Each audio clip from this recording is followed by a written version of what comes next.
বন্ধুরা, কেমন আছো তোমরা? Welcome to investors of Bengal.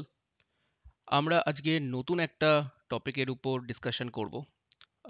আমরা আজকে শিখব ফান্ডামেন্টালস অফ স্টক মার্কেট। এখানে পড়ে তোমরা বুঝতে পারছো যে will try to understand the stock market like a pro.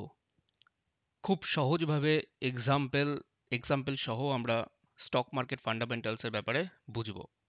তো স্টার্ট করার আগে আমরা তিনটে জিনিস দেখব।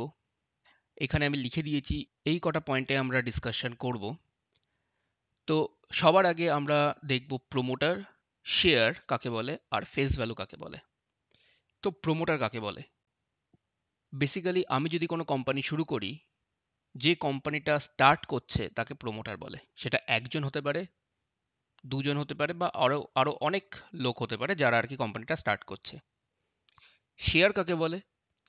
শেয়ার হলো, রিপ্রেজেন্ট করে শেয়ার, যে একটা লোক একটা কোম্পানির কতটা ওনারশিপ হোল্ড করছে।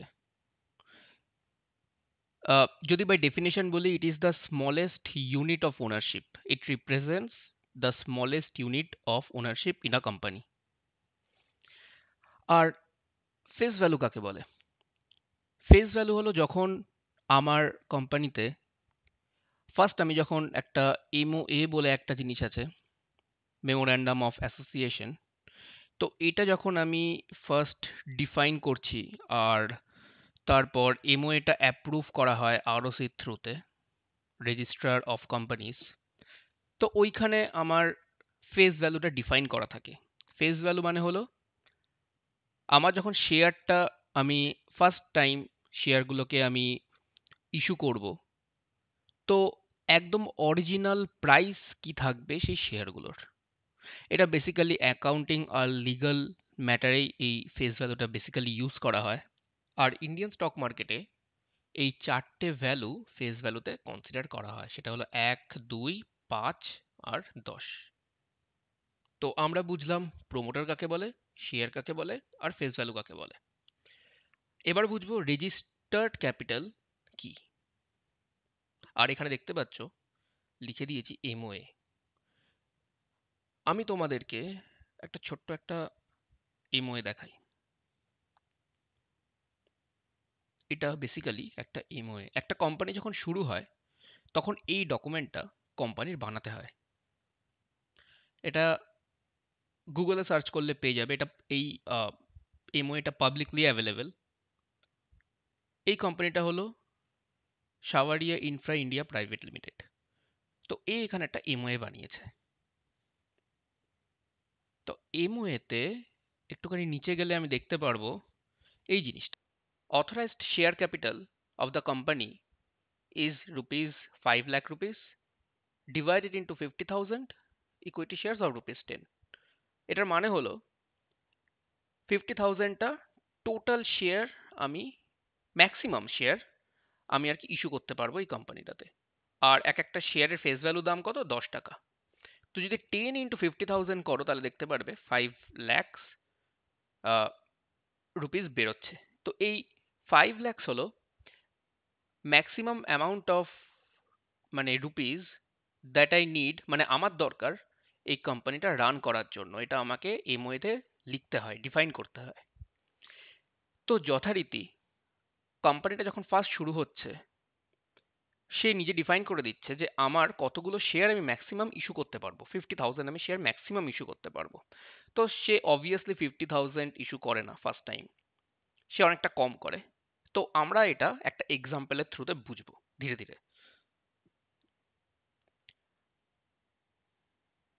আর আমি এখানে একটা জিনিস লিখে দিয়েছি, এই ডকুমেন্ট আমি শেয়ারও করে দেবো। তো প্রোমোটার শেয়ার ফেস ভ্যালু আর রেজিস্টার্ড ক্যাপিটাল। তো এই যে রেজিস্টার্ড ক্যাপিটালের যেই জিনিসটা, এটা আর কি আমাকে এমওএতে লিখতে হয়। আর আরওসি অর্থাৎ রেজিস্ট্রার অফ কোম্পানিজের থ্রুতে এটা আমাকে অ্যাপ্রুভ করতে হয়। এটা একটা গভর্নমেন্ট বডি।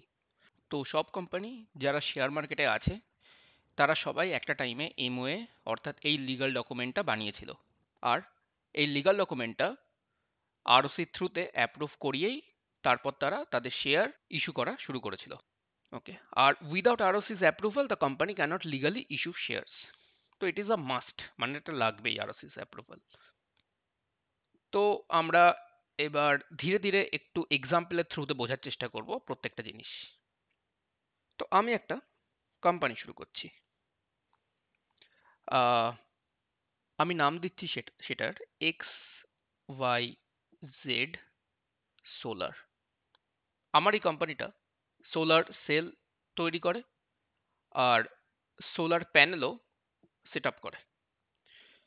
তো আমি যখন কোম্পানিটা শুরু করছি, আমি ফার্স্ট একটা এমওএ তৈরি করলাম। এটা একটু নিচে নিয়ে যাই। ওকে, তো আমি একটা এমওএ তৈরি করলাম, যেখানে ঠিক সেম ভাবে আমি লিখে দিলাম আমার কোম্পানিটা রান করার জন্য 5 lakhs আমার রেজিস্টার্ড ক্যাপিটাল দরকার। আর এক একটা শেয়ারের আমার ফেস ভ্যালু কত হবে? 10 রুপিস। তো ম্যাক্সিমাম আমি কতগুলো শেয়ার ইস্যু করতে পারবো?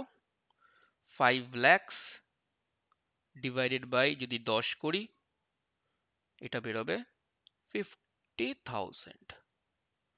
মানে এতগুলো শেয়ার আমি ম্যাক্সিমাম ইস্যু করতে পারবো। তো আমি যখন ফার্স্ট টাইম আমি কোম্পানিটা শুরু করছি, তো আমি এই এমওএটা বানালাম।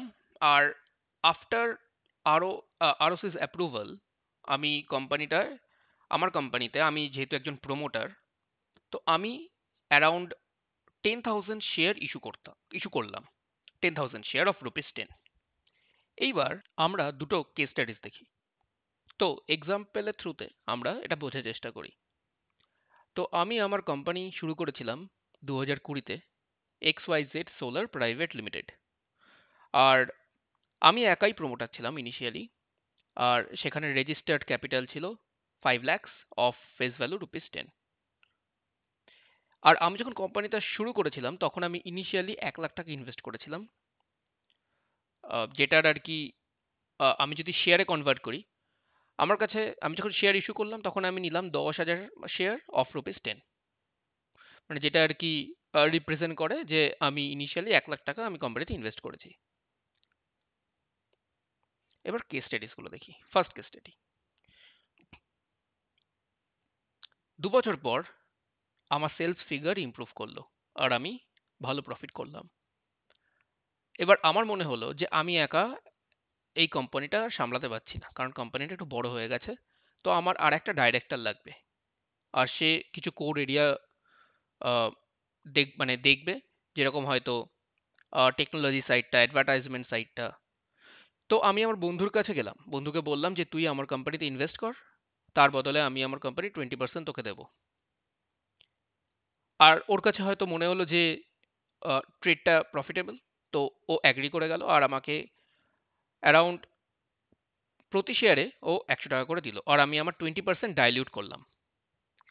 তো যদি 100 টাকা করে দেয়, আমার ইনিশিয়ালি যদি মনে থাকে আমার ফেস ভ্যালু ছিল রুপিস 10, আর 90 টাকা প্রিমিয়াম আসছে, মানে এক্সট্রা যে টাকাটা ও দিচ্ছে। কারণ আমি যেহেতু প্রফিট করছি, আমার বিজনেসটা বেড়েছে, তাহলে নিশ্চয়ই আমার শেয়ারের দাম তো বাড়বে। তো আমি ওর থেকে টোটাল 100 টাকা নিচ্ছি প্রত্যেক শেয়ারে। তো যদি আমি 20% ডাইলিউট করি, তাহলে আমার টোটাল শেয়ার গিয়ে দাঁড়াবে 12,500। আর আমার বন্ধু পাবে এই 12,500 থেকে মাত্র 2,500টা শেয়ার। আর এখানে একটু ভুল লেখা হয়ে গেছে, এখানে অ্যাকচুয়ালি হবে he gets 2,500 shares and he invests total 2,50,000। এবার এই 2,500 নাম্বারটা কি করে আসছে ওটা একটু দেখি। আমি পেইন্টে চলে আসলাম আবার। তো এইখানে দেখব, তো আমার কাছে আমি ধরে নিচ্ছি যে ও অ্যারাউন্ড এক্স শেয়ার পাবে। আর এখন আমার কাছে আছে 10,000 শেয়ার প্লাস এক্স। যদি আমি এটা রেশিওতে কনভার্ট করি, ও পাচ্ছে 20%, আর 100 প্লাস এক্স মানে টোটাল শেয়ার যেটা আর কি আমার কোম্পানির কাছে আছে, এটা হলো 100। এটা কাটলাম 1/5। তাহলে যদি দেখো, 5x is equal to x plus 10,000। এবার এটাকে আমার ক্যালকুলেট করতে হবে, কত হচ্ছে 4x ইজ ইকুয়াল টু 10,000। তাহলে এক্স কত বেরোবে? 2,500। মানে 2,500টা শেয়ার আমার বন্ধু পাচ্ছে। আমি যখন 20% ডাইলিউট করছি।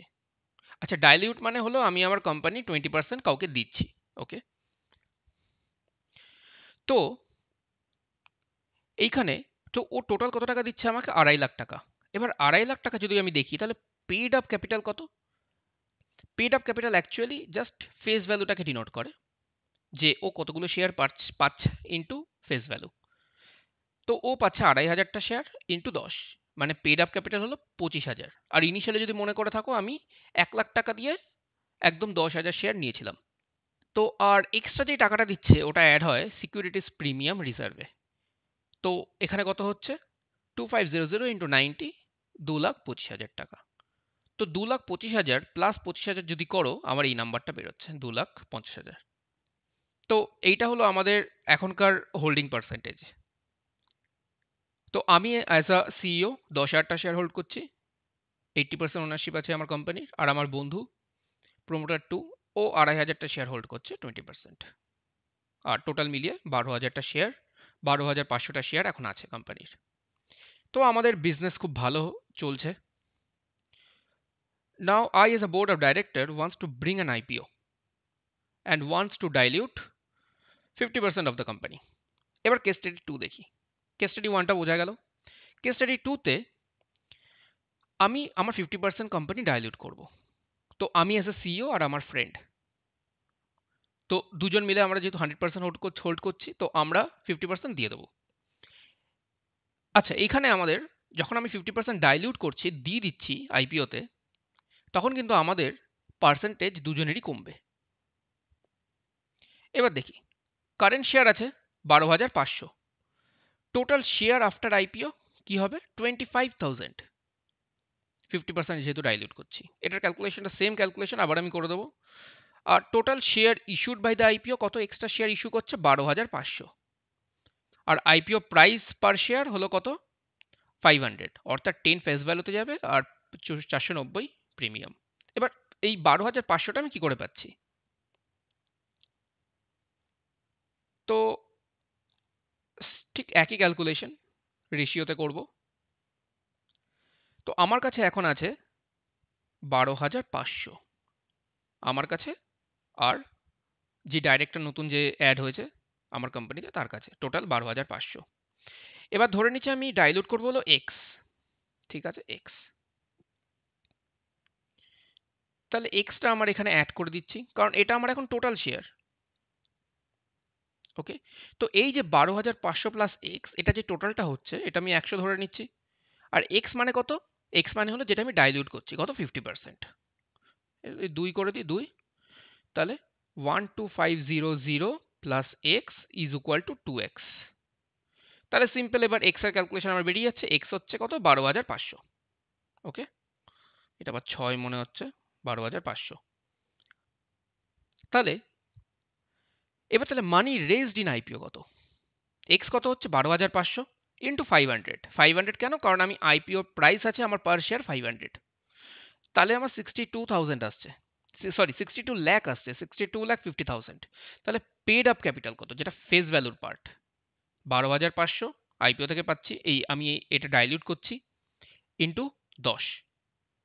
তাহলে 1,25,000 টাকা এটা আমার পেড আপ ক্যাপিটাল হচ্ছে। আর সিম্পল যদি 1,25,000টা আমি এখান থেকে মাইনাস করি, তাহলে আমার 61,25,000 আমি পাবো। এটা বেসিক্যালি 162.5 lakhs মাইনাস 1.25 lakhs, তাহলে আমার এটা চলে আসবে। তো এবার দেখো, এই জিনিসটা কিন্তু বেসিক্যালি আমার রিজার্ভে চলে যাবে, আর এটা আমার চলে যাবে ইকুইটি ক্যাপিটালে।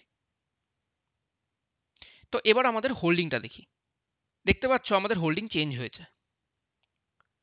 আমি ইনিশিয়ালি আমার কাছে কত ছিল? 10,000 শেয়ার।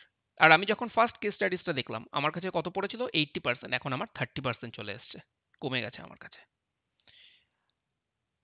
আমার বন্ধুর কাছে কত ছিল? আমার বন্ধুর কাছে ছিল 20%। ইভেন ওরও কমে গেছে, ওর কমে এসছে 10%। এবার এটা কি করে ক্যালকুলেট হচ্ছে? আমাদের শেয়ার নাম্বারটা সেম আছে, বাট আমাদের ওনারশিপটা কমে যাচ্ছে। এটা কি করে হচ্ছে? তো এটারও একটা সিম্পল ক্যালকুলেশন আছে, দেখে নিই। আমাদের টোটাল শেয়ার এখন কত আছে? এই যে আমরা যে 12,500টা আমরা যে এখন যখন 50% ডাইলিউট করলাম, 12,500 আমাদের এক্সট্রা শেয়ার আমাদের ছাড়তে হয়েছে। আর ইনিশিয়ালি আমাদের কত ছিল? সেম 12,500। তো আমি যদি এইখানে যাই, তুমি দেখতে পাচ্ছ টোটাল শেয়ার আফটার আইপিও আছে 25,000। তো 25,000-এর মধ্যে আমি মাত্র 10,000 হোল্ড করছি। তাহলে 10,000 ডিভাইড বাই 25,000 ইন্টু 100।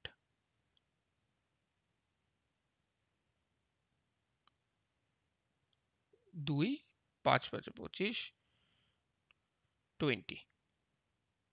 তাহলে কত হচ্ছে এটা? 40%। আমার এখানে একটু ভুল লেখা হয়ে গেছে, এটা 40% হবে। তো আমি হোল্ড করছি 40%, আমার বন্ধু কত হোল্ড করছে?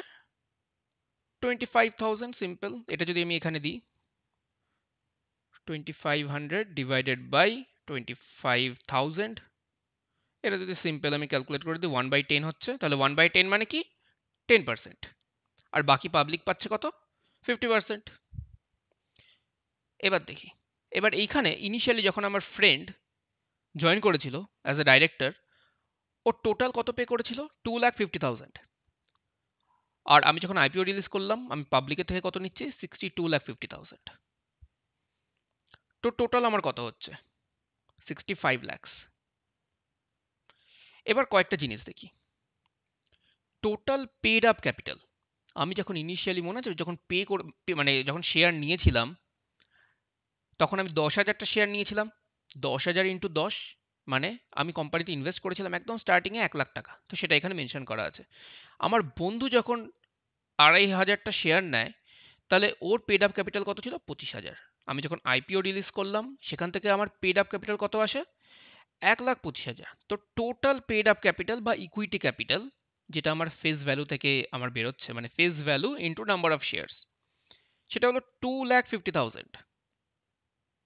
এবার সিকিউরিটি প্রিমিয়াম রিজার্ভ দেখি। সিকিউরিটি প্রিমিয়াম রিজার্ভ হলো এই যে ফার্স্ট কেসে আমার বন্ধু যে 90 টাকা প্রিমিয়াম দিয়ে শেয়ারগুলো কিনেছিল, এইখানে এই যে 90 টাকা যে প্রিমিয়াম দিয়েছিল, আর কতগুলো শেয়ার নিয়েছিল? 2,500টা। তো 2,500 ইন্টু 90 কত হয়েছিল? 2,25,000। প্লাস কেস স্টাডিজ 2-তে যখন আমি আইপিও রিলিজ করলাম, তখন 12,500টা শেয়ার 490 রুপিসে বিক্রি হলো, আমি সেল করেছি বা আইপিও রিলিজ করেছি। তো এখানে আমার কত হচ্ছে? 61,25,000। তো এই দুটো যখন অ্যাড হবে, এই নাম্বারটা আর এই নাম্বারটা, এই দুটো অ্যাড হয়ে আমার সিকিউরিটি প্রিমিয়াম রিজার্ভ বেরোবে 63,50,000। এইবার কয়েকটা ক্যালকুলেশন দেখি, এটা খুব ইম্পর্টেন্ট। তো এটা আমি একটা ওয়েবসাইটে তোমাদেরকে নিয়ে এলাম, তোমাদের যাতে একটু বুঝতে সুবিধা হয়। এটা হলো screener.com। এখানে আমি একটা কোম্পানি আছে, এনভায়রো ইনফ্রা ইঞ্জিনিয়ার্স লিমিটেড, সার্চ করলে তোমরা পেয়ে যাবে। তো এখানে তোমরা দুটো জিনিস দেখবে যখন ব্যালেন্স শিটে যাবে, একটা হলো ইকুইটি ক্যাপিটাল, একটা হলো রিজার্ভ। তো ইকুইটি ক্যাপিটাল আমরা দেখলাম, যেটা হলো face value into number of share, ঠিক আছে? এখানে দেখতে পাচ্ছ 176, এটা ক্রোড়ে আছে, ইন ক্রোডস। তেমনি রিজার্ভও এখানে আছে। এই রিজার্ভের ডেফিনেশনটা হলো টোটাল রেভিনিউ যে রিজার্ভ হয়েছে, মানে আমার কোম্পানি যে প্রফিটটা কামিয়েছে রেভিনিউ থেকে, রেভিনিউ মানে profit after dividend, dividend pay করার পর যে প্রফিটটা আছে সেইটা। আর ক্যাপিটাল রিজার্ভ, ক্যাপিটাল রিজার্ভ মানে হলো সিকিউরিটি প্রিমিয়াম রিজার্ভ। তো এই দুটো যখন অ্যাড করছি আমার বেরোচ্ছে রিজার্ভ। তো at the time of IPO ধরে নিচ্ছি আমার রেভিনিউ রিজার্ভ কত? ফর এক্সাম্পল আমার 8 lakhs প্রফিট আফটার ডিভিডেন্ড। আমার কোম্পানি প্রফিট কামিয়েছে 8 লাখ টাকা ডিভিডেন্ড দেওয়ার পর। ডিভিডেন্ড নাও দিতে পারে, ইট ডিপেন্ডস। আর ক্যাপিটাল রিজার্ভ কত? 63,50,000, যেটা আর কি আমার এই নাম্বারটা টোটাল প্রিমিয়াম। এবার আমার রিজার্ভ তাহলে কি হচ্ছে? রিজার্ভ হবে এই দুটো নাম্বার সিম্পল অ্যাডিশন। তাহলে আমার কত হচ্ছে? 71,50,000। এবার আমি বুক ভ্যালুতে আসি। বুক ভ্যালু এখানে এখানে আই গেস উপরে আছে বুক ভ্যালু, এই যে এটা হলো দেখাচ্ছে বুক ভ্যালু পার শেয়ার, ঠিক আছে? আমি যখন বুক ভ্যালু অফ দ্য কোম্পানিতে আসি, মানে টোটাল সব শেয়ার মিলিয়ে বুক ভ্যালু, তখন আমি কি কি অ্যাড করি? একটা করি আমি রিজার্ভ, এই যে রিজার্ভটা, plus equity capital.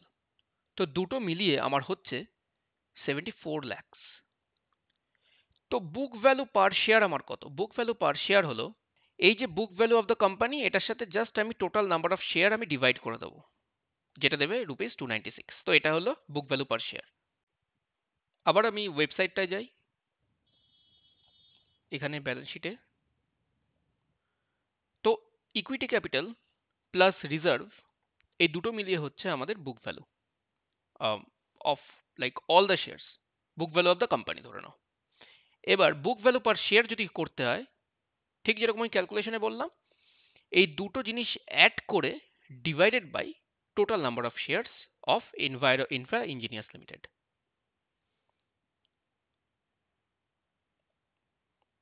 Now let's go to PB ratio. PB ratio একটা খুব ইম্পর্টেন্ট, এটা এই রেশিওটা। তো এটা অ্যাকচুয়ালি ডিনোট করে যে এই যে বুক ভ্যালু, যে প্রত্যেকটা শেয়ারে যে আমরা যে বুক ভ্যালুটা পাচ্ছি, তো তার থেকে এখনকার মার্কেট প্রাইস কতটা বেশি এটা জেনে রাখবে। ধরে নাও শেয়ারটা খুব ভালো পারফর্ম করছে, বাট শেয়ারের পিবি রেশিও যদি কম হয়, তাহলে বুঝবে শেয়ারটা ওয়ার্থ ইনভেস্টিং। তো এখন আমরা দেখতে পাচ্ছি 500, আমরা যখন আইপিওটা বার করলাম তখন 500। আফটার ফিউ ফিউ ইয়ার্স হতে পারে আমার এই 500টা মার্কেট প্রাইস চেঞ্জ হয়ে 800 হয়ে যেতে পারে। মানে এখন আমার এক একটা শেয়ারের দাম 800 টাকা, ডিভাইডেড বাই আমি আমার কোম্পানি আরো প্রফিট করলো। তো প্রফিট করার পর আমার আম, ধরে নাও টোটাল যে রিজার্ভ হয়ে যাবে, রিজার্ভ প্লাস ইকুইটি ক্যাপিটাল, তো এটা চলে আসবে 400। অর্থাৎ আমার পিবি রেশিও হবে 2। আর জেনারেলি পিবি রেশিওটা একটা কার্ভের মতো ওঠানামা করে, যেরকম শেয়ার মার্কেট আপ ডাউন হয়, তো পিবি রেশিওটাও আপ ডাউন হয়। এটা আমরা দেখতে পারবো এইখানে।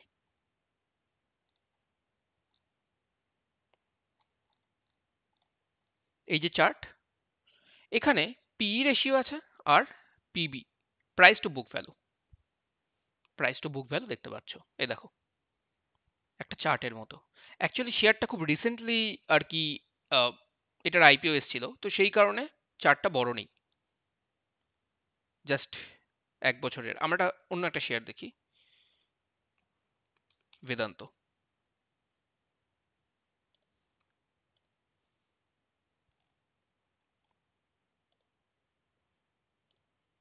প্রাইস টু বুক ভ্যালু, তো এটা দেখতে পাচ্ছ এরকম ভাবে ওঠানামা করছে পিবি রেশিওটা, আর এটা ধীরে ধীরে ধীরে উপরে যাচ্ছে। মানে কোম্পানির পারফরমেন্স ভালো হচ্ছে বেসিক্যালি, এটাই হলো মানে, ধীরে ধীরে উপরে যাচ্ছে। বাট মনে রাখবে, যত পিবি রেশিও কম হবে মানে সেটা ওয়ার্থ ইনভেস্টিং। বেশি পিবি রেশিও হয়ে গেলে ওটা কিন্তু অনেক সময় ডিনোট করে যে কোম্পানিটা ওভার ভ্যালুড। আমাদের মোটমাট যে অবজেক্টিভগুলো ছিল শেখার, registered capital MOA, promoter share face value, dividend, equity capital, share, promoter premium reserve, book value, market price, PB ratio. আচ্ছা, দুটো জিনিস আমরা দেখিনি, একটা হলো মার্কেট প্রাইস আর একটা হলো ডিভিডেন্ড। মার্কেট প্রাইসটা কি? মার্কেট প্রাইসটা হলো এখন যে প্রাইসে শেয়ারটা কেনা বেচা হচ্ছে। বেদান্তর ফর এক্সাম্পল ₹434। আর ডিভিডেন্ডটা মানে হলো আমার কোম্পানি কিছু প্রফিট কামালো। ফর এক্সাম্পল ধরে নাও আমার কোম্পানি অ্যারাউন্ড 8.5 লাখ প্রফিট কামিয়েছে ইন দিস FY। তো আমি আমার প্রফিটের একটা ছোট্ট পার্সেন্ট আমার সব শেয়ার হোল্ডারদের মধ্যে ডিস্ট্রিবিউট করলাম, জাস্ট 50,000 আমি ডিস্ট্রিবিউট করলাম শেয়ার হোল্ডারের মধ্যে। এই যে শেয়ার হোল্ডারদের মধ্যে আমি ডিস্ট্রিবিউট করছি, আর ধরে নাও আমার কাছে টোটাল 25,000 শেয়ার আছে, 25,000 শেয়ার্স আমি এই যে ডিস্ট্রিবিউট করছি, তাহলে পার শেয়ার কত পাবে? পার শেয়ার আমি ডিস্ট্রিবিউট করব ₹2, 2 টাকা করে এক একজন শেয়ার হোল্ড, মানে এক একটা শেয়ার 2 টাকা করে পাচ্ছে। মানে বেসিক্যালি কেউ যদি 1000টা শেয়ার হোল্ড করে থাকে, তাহলে সে পাবে 1000 ইন্টু 2 কত, 2000 টাকা। তো এই যে আমি আমার প্রফিটের একটা ছোট্ট পার্সেন্টেজ আমি সবার মধ্যে ডিস্ট্রিবিউট করছি, এটাই হলো ডিভিডেন্ড। তো এবার একটা মজার জিনিস দেখো, আমি এখানে 2 টাকা ডিভিডেন্ড দিচ্ছি, আর আমার ফেস ভ্যালু হলো কোম্পানির এক একটা শেয়ারের 10 টাকা। তাহলে আমি কত পার্সেন্ট ডিভিডেন্ড দিচ্ছি? 2/10 ইন্টু 100। তাহলে এটা কত হচ্ছে? 1/5, অর্থাৎ 20%। আমি আমার কোম্পানি 20% ডিভিডেন্ড দিচ্ছি। অনেক সময় দেখবে লেখা থাকবে 100% ডিভিডেন্ড, 200% ডিভিডেন্ড। এটা জাস্ট কিচ্ছু না, যা ফেস ভ্যালু আছে, যদি ফেস ভ্যালু 10 টাকা থাকে, তাহলে এক একটা শেয়ারে 10 টাকা করে ডিভিডেন্ড দেওয়া হচ্ছে। যদি 200% থাকে, আর ফেস ভ্যালু যদি সেটা 10 টাকা থাকে, তাহলে 20 টাকা করে ডিভিডেন্ড দিচ্ছে। আশা করি তোমরা এই ভিডিওর অবজেক্টিভের যে যে পয়েন্টগুলো তোমাদের সাথে শেয়ার করলাম, প্রত্যেকটাই বুঝতে পেরেছো। যদি কোনো প্রবলেম থাকে, ভিডিওর কমেন্টে আস্ক করো, আমি অ্যান্সার দিয়ে দেবো। আবার তোমাদের সাথে দেখা হবে নতুন কোনো ভিডিওতে, নতুন নতুন স্টক ফান্ডামেন্টালসের ব্যাপারে শিখবো। আর হ্যাঁ, আমি তোমাদেরকে এই ডকুমেন্টটা ডেসক্রিপশনে আমি লিঙ্কটা দিয়ে দেবো, তোমরা সেখান থেকে ডাউনলোড করে এটা তোমাদের কাছে রাখতে পারো। তো ভিডিওটা ভালো লেগে থাকলে লাইক করো, সাবস্ক্রাইব করো। আর হ্যাঁ, যদি কোনো প্রবলেম হয় বা কোনো রকমের প্রশ্ন থাকে ভিডিও নিয়ে, নিশ্চয়ই কমেন্টে জানিও।